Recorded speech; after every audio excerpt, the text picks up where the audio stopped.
Всем привет-привет! Сегодня хочу сделать немножко не совсем обычный расклад, потому что буду делать на метафорических колодах, да, это все о нем и про тебя, то есть мужская и женская. И тема сегодняшнего расклада у нас будет следующая.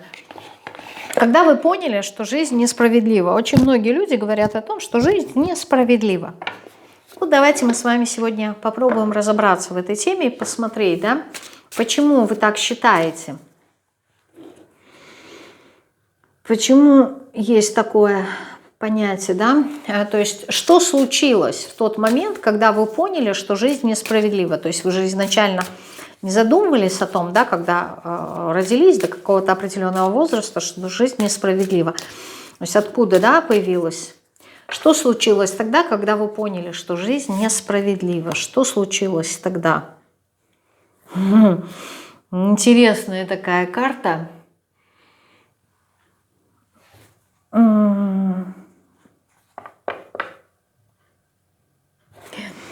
Здесь человек, знаете, выкладывает золотом, либо позолотой эти ступени в райские места, да, к райским вратам. И мне почему-то именно эта картинка напомнила, как называется-то, Данте, да, 7 кругов ада.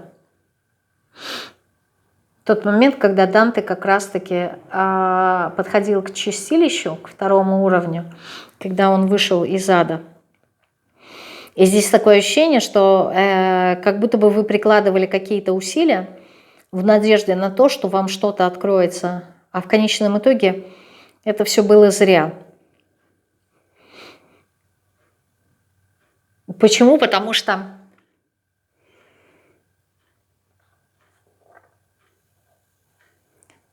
как было сказано Данте, у божественных вот этих врат в чистилище есть страж, который держит 2 ключа, да, золотой и серебряный. И для того, чтобы эти врата открылись, оба ключа должны провернуться. Иногда бывает так, что либо страж забывает об одном ключе и одним ключом он не может открыть, либо душа, которая стоит перед этими вратами, она недостойна, в кавычках недостойна, и поэтому врата не открываются.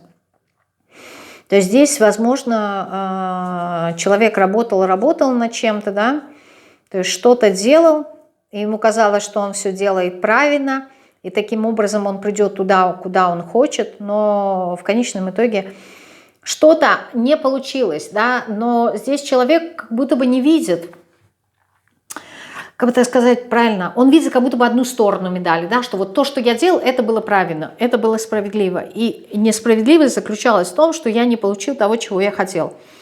Но при этом он не видит обратную сторону медали, да, то, что он сделал, вот это вот позолота, которую он окрашивал здесь эту лестницу, да,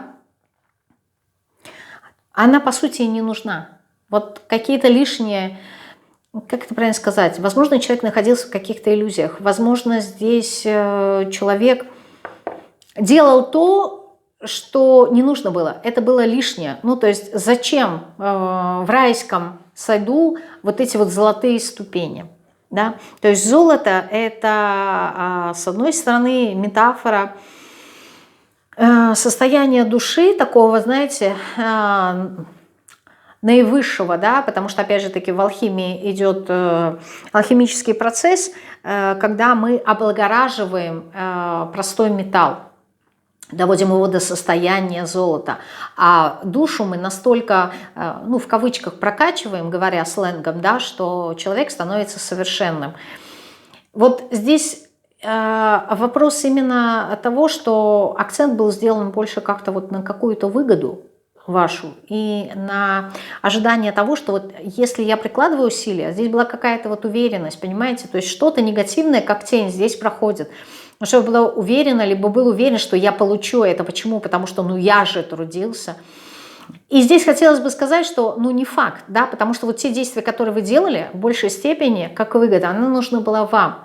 И вот из-за того, что здесь есть какая-то корысть, поэтому эти врата вам и не открылись. Поэтому вы и не получили то, что вы хотели, потому что вы-то со своей стороны справедливости увидели так, как вы хотели, чисто субъективно. Но вот объективность говорит о том, что вы не совсем верно-то поступали.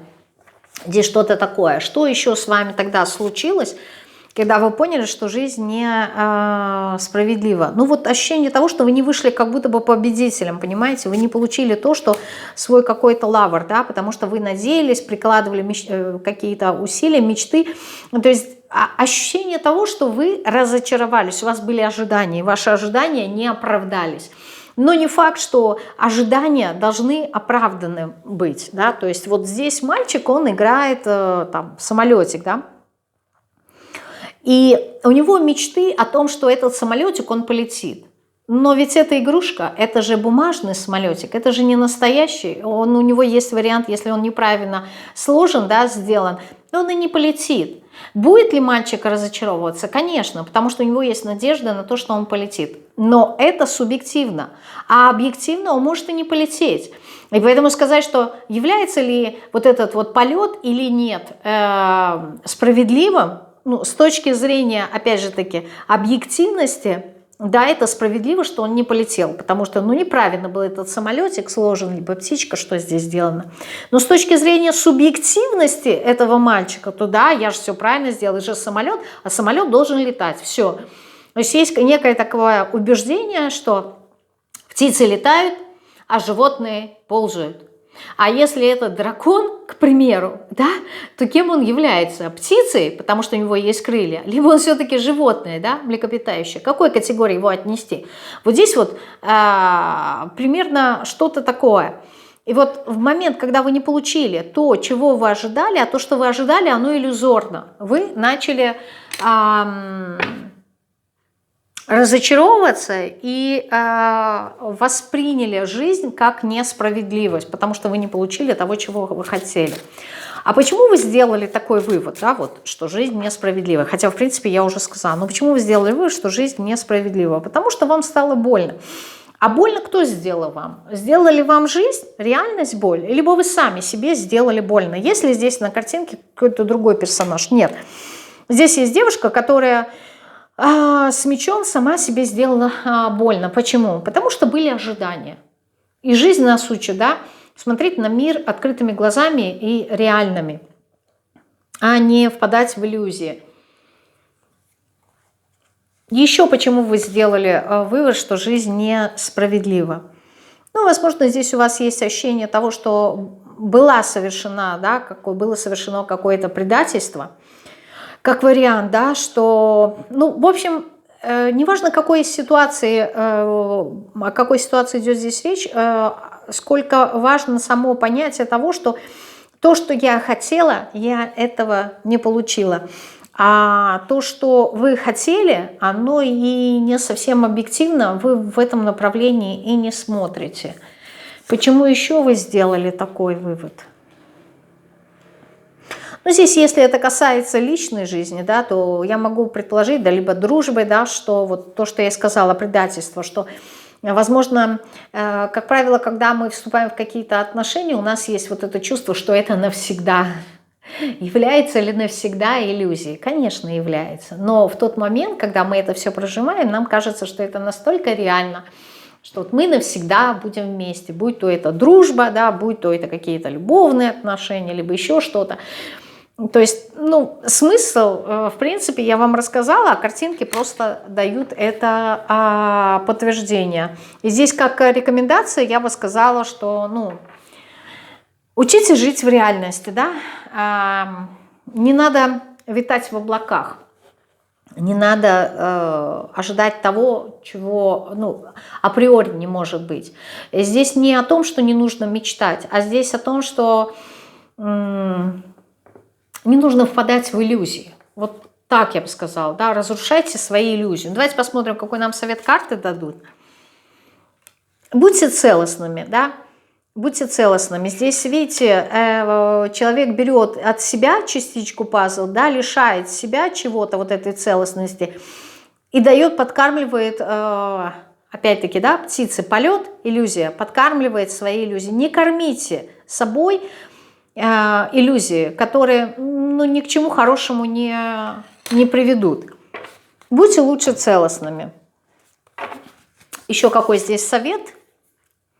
Ну вот, в принципе, про то же самое, да, видите, мы видим девушку, которая обнажена, вот она, вот ее раны, вот, и вокруг нее люди, каждый живет своей жизнью, зонтики, как нечто символичное, да, как закрываюсь от каких-то внешних, то есть каждый человек, он здесь закрыт, он под какой-то защитой находится. А девушка здесь, она обнажена, то есть она открыта этому миру, да, то есть вот опять-таки вопрос доверия, да, понимания, кому мы доверяем. Нужно доверять миру, да, а людям нужно проверять, прежде чем ты кому-то откроешься, потому что вот именно вот в этой, знаете, иллюзорности, доброты, открытия, это прекрасно, но надо понимать, с кем ты имеешь дело.